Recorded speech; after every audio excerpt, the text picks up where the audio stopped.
Irmãos amados, boa noite. Que a graça de Jesus seja estendida a você de forma plena e especial. Nós estamos aqui hoje, mais uma quarta-feira, com o propósito de estudarmos a palavra de Deus. E essa palavra tem muito a nos ensinar nessa noite. Por isso, convido você a tirar qualquer coisa ao seu redor que possa bloquear a sua atenção e manter-se firme com os olhos na palavra de Deus. Nós temos trabalhado o estudo sobre aquilo que aponta para Jesus no Antigo Testamento. Temos estudado a história bíblica toda do Antigo Testamento, passando de uma forma panorâmica. Nos últimos estudos nós estudamos sobre Davi, estudamos sobre Salomão, e hoje iremos, por fim, aos reis de Israel, fazendo um estudo panorâmico sobre todos os reis de Israel e os propósitos de Deus com o seu povo.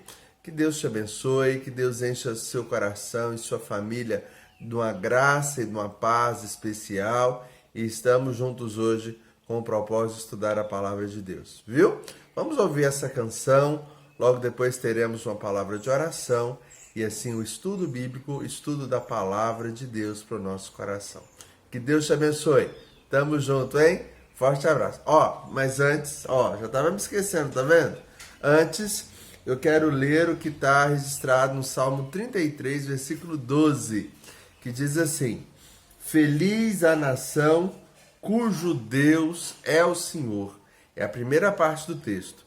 Feliz é a nação cujo Deus é o Senhor. E nós vamos falar sobre a nação de Israel, sobre os propósitos de Deus e sobre o cuidado de Deus sobre o seu povo. Vamos lá? Louvar a Deus, oração e depois estudo da palavra do Senhor. Forte abraço.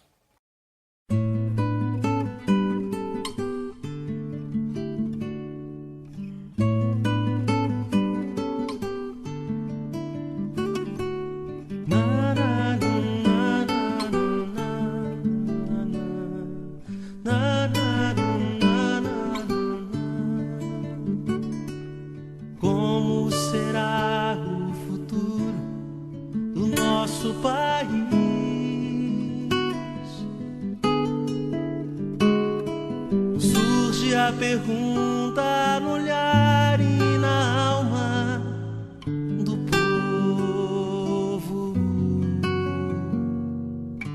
Cada vez mais cresce a fome nas ruas, nos morros.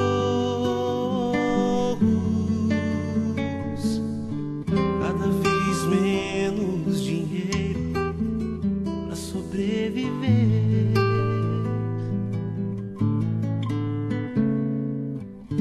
Onde andará a justiça, outrora perdida? Some a resposta na voz e na vez de quem manda. Homens com tanto poder e nenhum coração.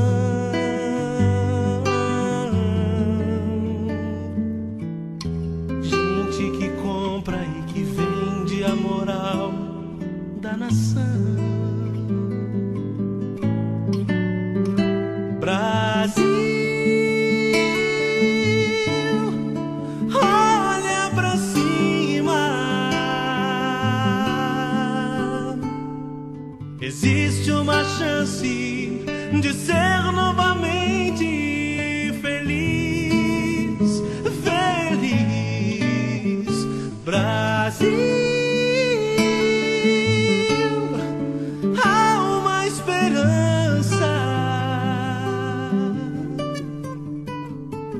volta teus olhos pra Deus, justo juiz. Brasil, olha pra cima.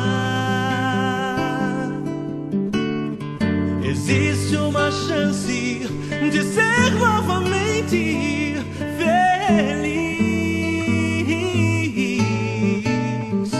Brasil, há uma esperança. Volta teus olhos pra Deus, justo juiz.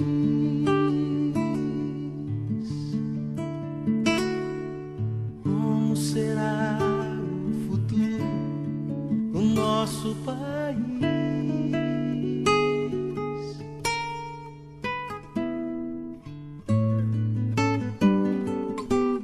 Na, na, na, na, na, na.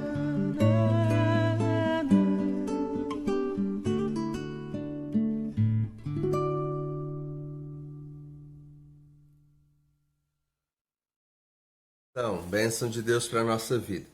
Eu quero ler o texto de 2 Reis, capítulo 25, versículo 27 a 30, e diz assim o texto da palavra de Deus.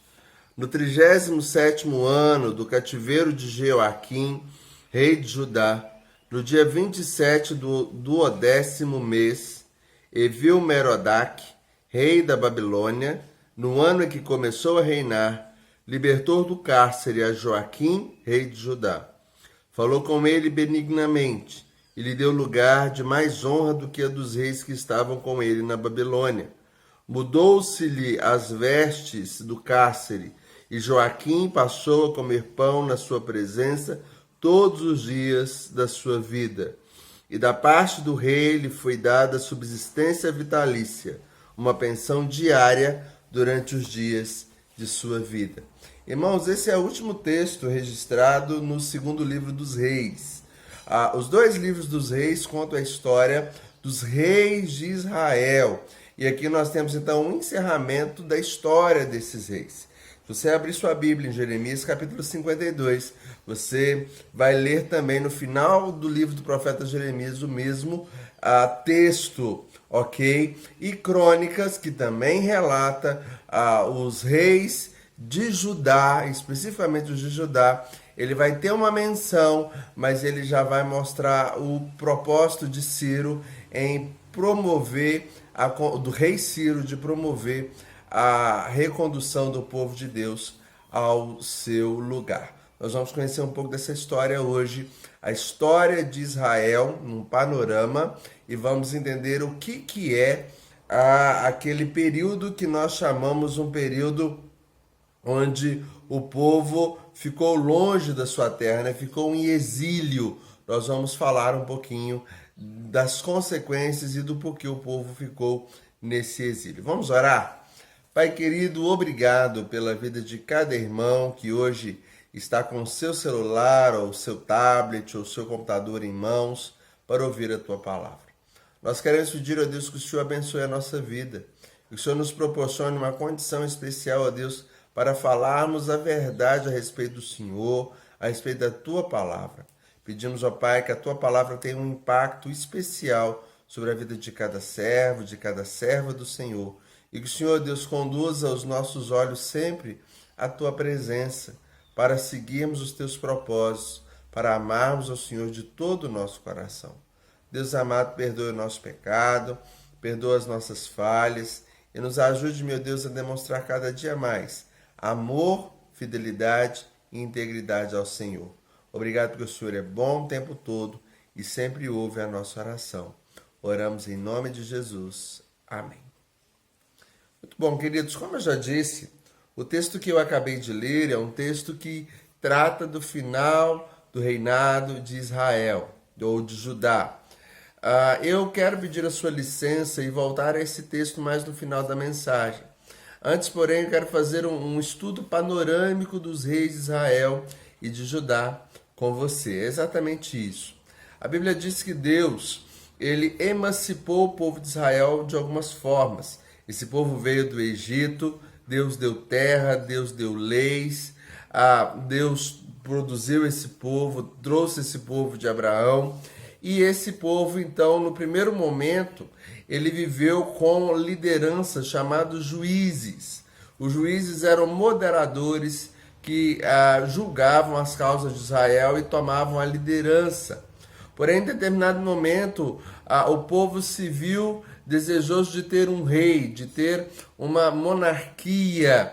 E o povo de Israel, então, instruído por Deus, foi dado ali um monarca chamado Saul.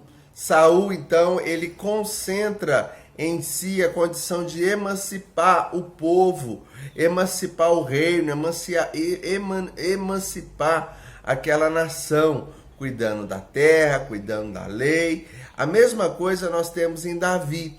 Se Salomão estabelece uma nação, Davi ele proporciona uma condição de crescimento dessa nação. Nós sabemos que Davi foi um rei que trabalhou pelo avanço geográfico e terreno do povo de Israel. Então, Saul emancipa, Davi expande, e Salomão, que é o rei logo depois de Davi, filho de Davi, ele é aquele que consolida o reino. O reino, através de Salomão, é um reino que está consolidado. Israel passa a figurar como uma das nações mais expressivas de todo o mundo de sua época. E isso muito especial conforme a vontade do Senhor. Porém, em determinado momento, há uma separação dessa nação. Essa nação que passou por um processo de consolidação através de Salomão, ela vivencia um problema interno. E diz a Bíblia que no reino de Roboão, filho de Salomão, esse reino interno ele se dissolve. E nós temos agora uma divisão. Aquilo que era apenas uma nação se transforma em duas nações distintas. E a partir de agora, nós vamos ter dois reinos. O chamado Reino do Norte, que é chamado Reino de Israel, que era composto de 10 tribos, ok? Reino do Norte. E temos o Reino do Sul, que era o reino de Judá e Benjamim, que eram essas duas tribos, formando o Reino do Sul, que era aquele reino que continuou a linhagem davídica, ok? Então, para você entender de uma forma muito clara, Salomão, ele instaura o reino, Davi expande o reino, Saul, instaura o reino, Davi expande o reino, Salomão consolida o reino, mas em Roboão o reino é dividido, ele é quebrado, e nós temos então o Reino do Norte, que é o Reino de Israel, a capital é Samaria, e nós temos o Reino do Sul, que é composto de Judá e de Benjamim. A capital ela é Jerusalém, e ali nós temos a linhagem davídica. Por que é importante nós sabermos disso?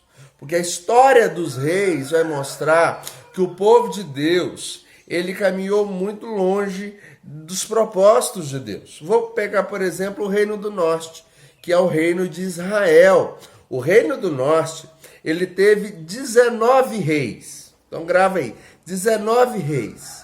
Nenhum rei andou com Deus. 19 reis, 209 anos de reinado, mais velho do que o Brasil hoje, seria mais ou menos isso, de república, né? Nenhum rei andou com Deus. Desses 19 reis, eles estão compostos em 8 famílias diferentes. Eram reis que constantemente eram mortos e outras famílias assumiam o reinado. Então, se você gosta de fazer aquela anotação, Israel subsistiu por 209 anos, com 19 reis e 8 dinastias, 8 famílias distintas. Diz a Bíblia, no ano 722 a.C., a Assíria, outro país, invade Israel, toma Israel e assim conduz a Israel a um cativeiro.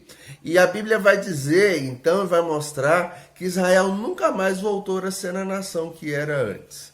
Bom, esse é o Reino do Norte. O Reino do Sul é um reino composto de 20 reis. E os 20 reis faziam parte da geração de Davi. Havia uma promessa de Deus de que os reis de Judá seriam reis ligados à família de Davi. Então nós temos uma dinastia apenas, a dinastia davídica, são 20 reis, e esse reino, ele subsistiu até o ano 586 antes de Cristo.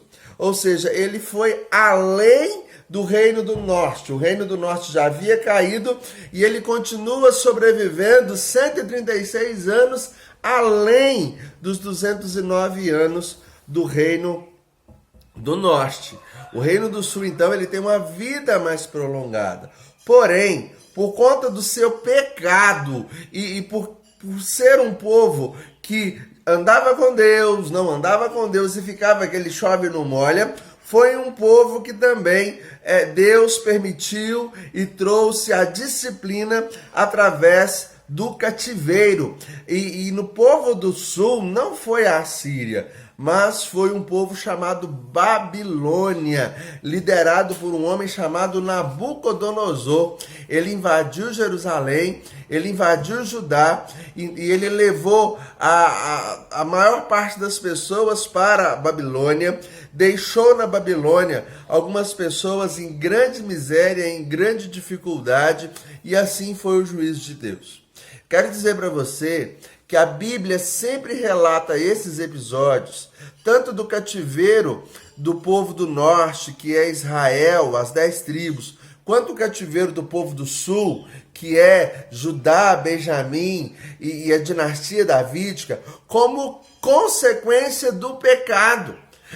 Deus sempre prometeu o melhor para o seu povo, mas a promessa de Deus, ela sempre teve dois lados. Se o povo andar com Deus, eles teriam o melhor da terra.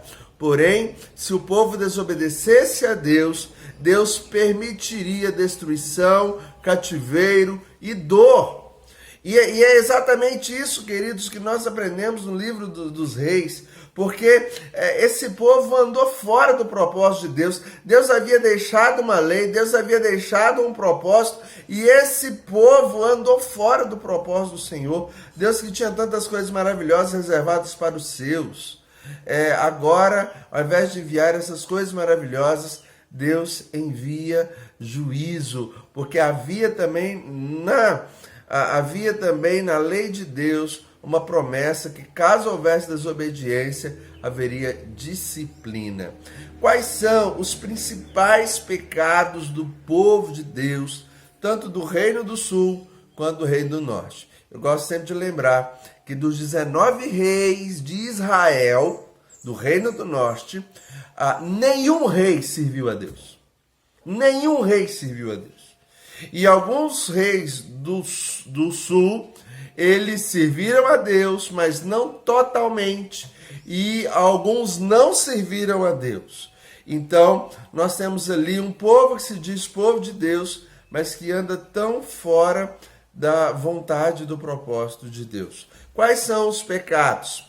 O primeiro pecado que nós podemos ver quando nós lemos os relatos dos reis e as crônicas e os profetas, que falaram nesse tempo, é o pecado da idolatria. Os 3 mandamentos, os primeiros mandamentos de Deus, dizia a respeito da idolatria, condenando o povo para que eles não buscassem outro Deus. Havia em Israel, além da idolatria e da adoração de falsos deuses, havia em Israel também um misticismo. Havia também cultos proibidos pela palavra de Deus, costumes religiosos errados conforme o padrão de Deus. E durante dezenas e dezenas de anos, o povo de Deus andou na contramão da vontade do Senhor.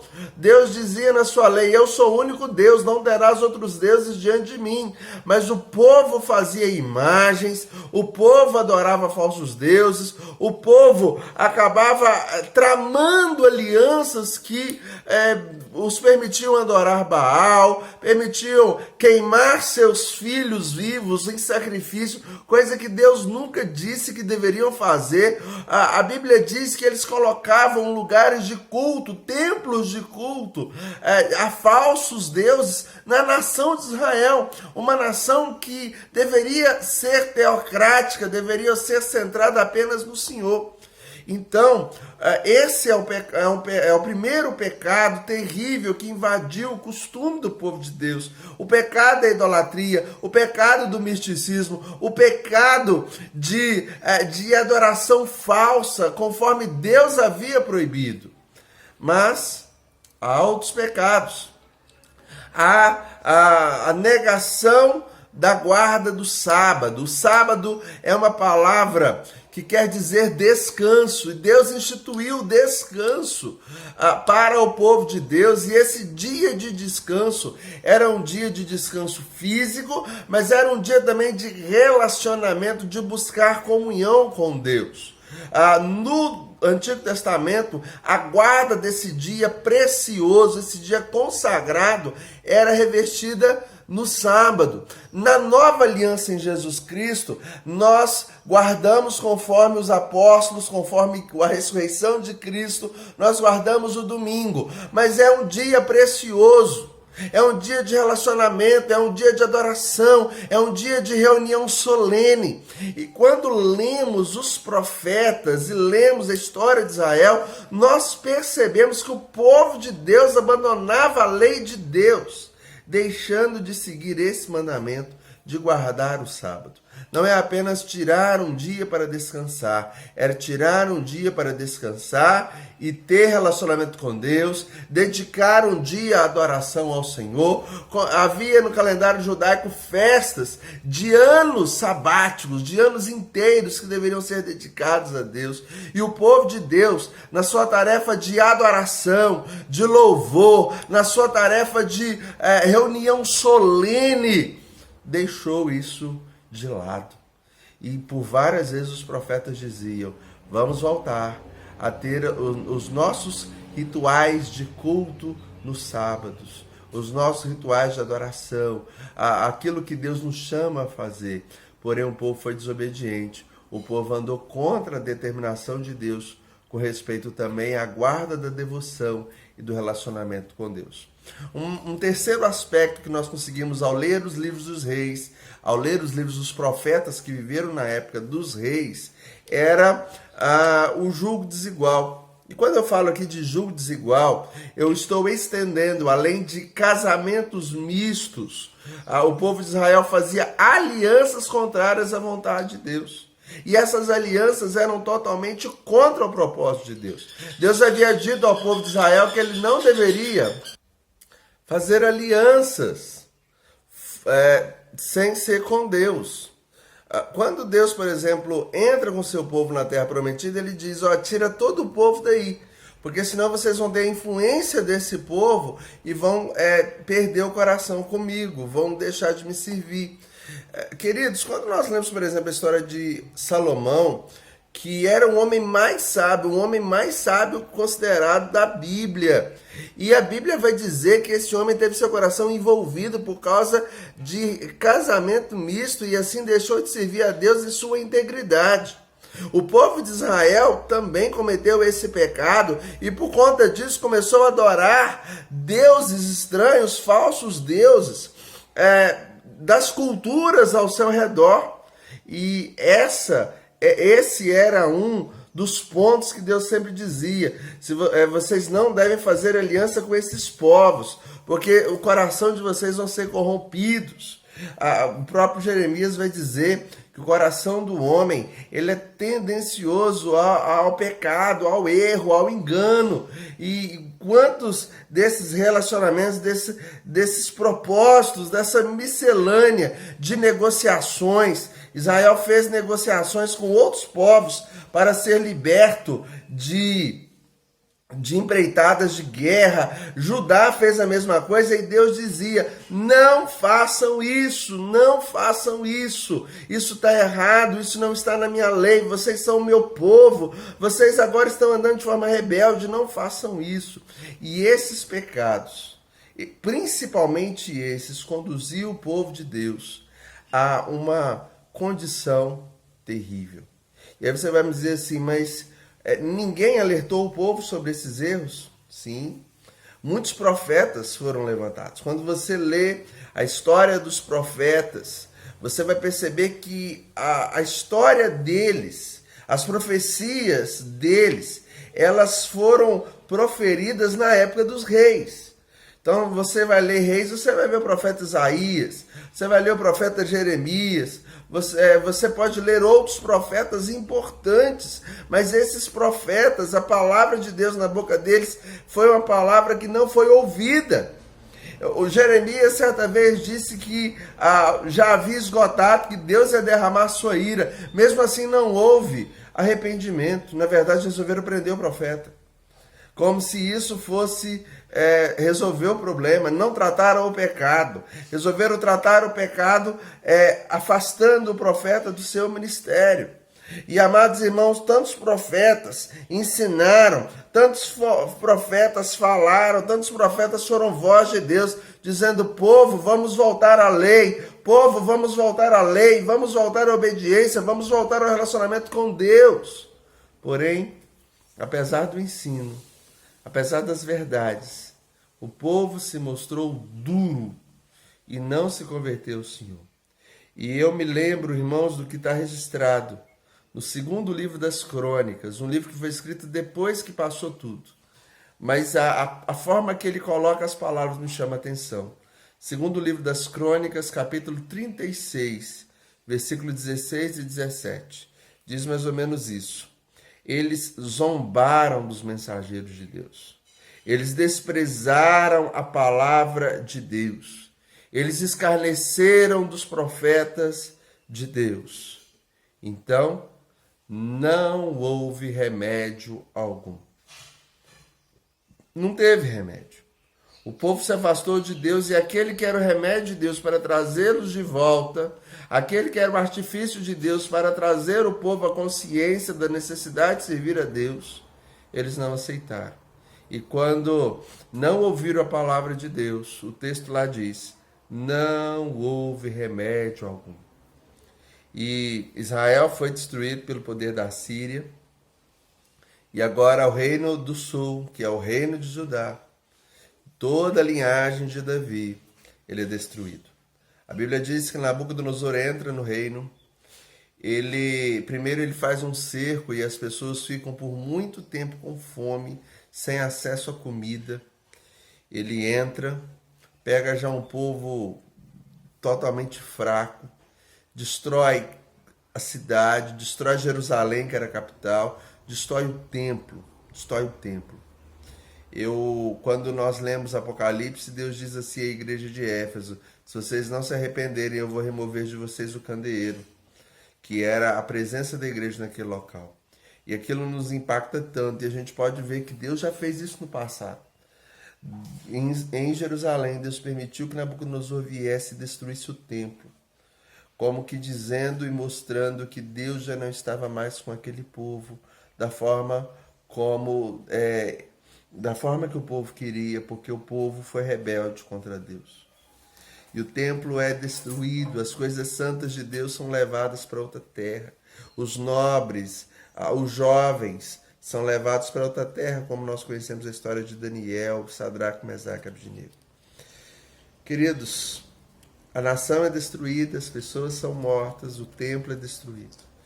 E como da boca do profeta Jeremias, esse povo vai ficar no exílio, numa situação de domínio por 70 anos. E depois de 70 anos, já não é mais a Babilônia, mas é a Pérsia que manda no cenário mundial. A Pérsia, com o seu rei Ciro, vai determinar o retorno do povo de Deus ao seu lugar. E depois de 70 anos, conforme a palavra do Senhor, através de um rei chamado Ciro, o povo de Deus volta desse castigo, mas nunca mais seria como o povo de Deus na época de Davi, na época de Salomão. Nunca mais seria da mesma forma. Queridos, esse é um cenário que eu queria abordar com você. Eu quero tirar 3 lições preciosas a respeito disso. A primeira lição é que as promessas de Deus são preciosas. Nós lemos no início desse momento que o Senhor disse que a nação cujo Deus é o Senhor é uma nação bem-aventurada, uma nação feliz. E Deus faz promessas ao seu povo. Ele faz promessas de bem e não de mal. Ele faz promessas de amor e não de ira. Mas as promessas de Deus são estabelecidas na sua aliança. Quando seguimos sua aliança, podemos de fato ter o melhor dessa terra. Porém, quando abandonamos a aliança de Deus, meus amados irmãos, nós estamos nos colocando debaixo da ira de Deus. Sabe? O mesmo Deus que fez promessas de bem, também fez promessas de disciplina para um povo rebelde. Então não olhe para Deus como se Deus estivesse falhado, mas olhe para Deus como alguém que deve temer a Deus. Feliz é a nação cujo Deus é o Senhor. Isso está relacionado a temer a Deus, a andar de acordo com suas orientações e suas vontades. As promessas de Deus são valiosas. Enquanto Davi foi um rei totalmente devoto, entregue ao propósito de Deus, a Bíblia diz que a nação avançou, a nação se estabeleceu e para a glória de Deus muitas coisas boas aconteceram. Porém, quando o povo desvencilhou da vontade de Deus, coisas ruins aconteceram. Então guarda isso no seu coração. As promessas de Deus são preciosas, preciosas, e Deus cumpre todas as suas promessas. Ele cumpre suas promessas de bem, ele cumpre suas promessas de disciplina, ele cumpre suas promessas da aliança. E a aliança de Deus nos chama à responsabilidade, a temor, a vida com Deus. É assim que nós aprendemos na nação de Israel. Se uma nação inteira, ou duas nações inteiras que tinham o nome de Deus, foram disciplinadas por conta de sua desobediência, eu e você não seríamos? Guarde no coração a necessidade de temer e de servir a Deus. A lição que eu quero tirar com você nesse texto é que o dia da ira vem. Israel, ele existiu por 209 anos. O reino do norte. O reino do sul, que é o reino de Judá, subsistiu aí por 136 anos, mais 209 vão ser 345 anos. Porém, um dia a ira veio. E talvez você acredite que o pecado vale a pena. Porque ontem não houve juízo, anteontem não houve juízo, hoje ainda não houve juízo. Mas eu quero dizer que a conta chega. Deus estabeleceu seus mandamentos. Deus estabeleceu seus testemunhos e seus propósitos. E nós devemos voltar os nossos olhos aos propósitos de Deus. Nós devemos voltar os nossos olhos à vontade de Deus. Devemos obedecê-lo. Irmãos amados, Deus tem um domínio sobre toda a terra. Estamos passando por um momento onde há uma doença invisível, uma doença onde os melhores laboratórios do mundo estão trabalhando para conseguir um remédio, conseguir uma vacina, conseguir um tratamento. Os hospitais estão gastando milhões e milhões para manter vida. Mas eu quero dizer que o nosso Deus é o Deus que tem o poder sobre todas as coisas, inclusive de uma pequena bactéria, por menor que seja, invisível que seja aos nossos olhos. O que eu quero dizer para você é que o controle do mundo e o controle de todo o universo continua nas mãos do Senhor. E nós vivemos hoje num mundo que resolveu abrir mão de Deus, que crê em qualquer coisa. Nós temos um mundo hoje que consegue ver vida em Vênus, mas acredita que a vida no ventre de uma mãe não é importante. Nós vivemos num mundo hoje que sacrifica seus filhos ao aborto. Nós vivemos em um mundo hoje que idolatra não apenas falsos deuses, mas idolatra também o dinheiro, o sexo sem compromisso, idolatra a fama, o poder. Nós vivemos num mundo hoje que atende aos mesmos princípios do que o povo de Israel fez e que foi disciplinado. E eu quero que você olhe para a sua própria vida como cristão e lembre-se que os pecados de uma nação são terríveis. Os pecados de uma nação são terríveis. E Deus continua tendo o controle do mundo. E um dia a ira vem.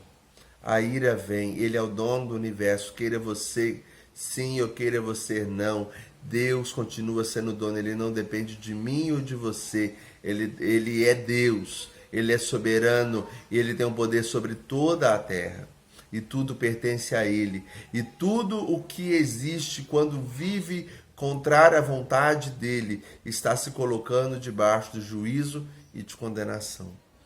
A terceira lição que eu queria tirar com você é que Deus cumpre seus propósitos. No início dessa mensagem eu disse que voltaria ao texto de 2 Reis 25. E o Reis 25 é um texto que me chama a atenção pela misericórdia de Deus. E aqui eu preciso te explicar o que eu quero dizer. Deus havia prometido que pela linha davídica viria o Messias, o rei, aquele que estaria no trono por toda a eternidade. E quando nós lemos o livro de Reis, onde toda a dinastia davídica está sendo aniquilada, nós somos levados a pensar, a promessa vai falhar. A promessa vai falhar, porque já não há mais alguém que vai permanecer aquilo que Deus começou lá no Éden, através da promessa da semente em Adão e Eva, através do ministério de Sete, e nós percebemos, vai falhar, a linha do Messias vai ser cortada, mas de repente Reis termina com uma palavra, dizendo que o rei Joaquim, descendente de Davi, encontrou graça diante de Nabucodonosor, foi libertado da cadeia e da prisão, passou a comer com reis e ser tratado com dignidade. E agora essa mensagem do rei Joaquim é deixada aqui para dizer que o propósito messiânico continua firme, que Jesus virá como Deus prometeu. E apesar do pecado do povo de Deus, apesar da ruína do povo de Deus, a promessa de redenção e restauração de Jesus, em Jesus, continua. E aí me chama a atenção um dos profetas, que é o profeta Jeremias, e quando Deus o chama no capítulo 6, Deus disse que vai trazer juízo e que vai deixar o toco e que a 10ª parte desse toco vai florescer. E aqui eu encontro o rei Joaquim como aquele que apenas de um povo todo que Deus trouxe destruição, há apenas uma semente, a santa semente, a semente que irá produzir o Messias, a semente que está no cativeiro, a semente que está presa, mas a semente que existe, e através dessa semente, desde Adão até Jesus, a serpente, o pecado é aniquilado e o propósito de Deus é cumprido. Deus abençoe sua vida. Eu quero dizer que onde abundou o pecado, superabundou a graça. E que não há pecado que Jesus não possa perdoar, porque ele morreu na cruz por você. E se hoje o seu pecado é o pecado da idolatria, é o pecado da falta de consagração a Deus, o pecado do misticismo, o pecado do julgo desigual com respeito às alianças e os propósitos que você tem colocado na sua vida, quer dizer que Deus é aquele que pode transformar, pode trazer você de volta e pode continuar cumprindo o propósito de Jesus na sua vida. Não abandone Jesus. Volte-se para Jesus, arrependa do seu pecado. E em Deus, podemos ainda encontrar esperança. Vamos orar? Deus amado e querido, relembrar a história de Israel nos traz no coração temor e tremor. Temor e tremor, ó Deus, porque o Senhor é um Deus que sustenta seus filhos. E um Deus que também nos conduz a obedecer o propósito santo e maravilhoso do Senhor.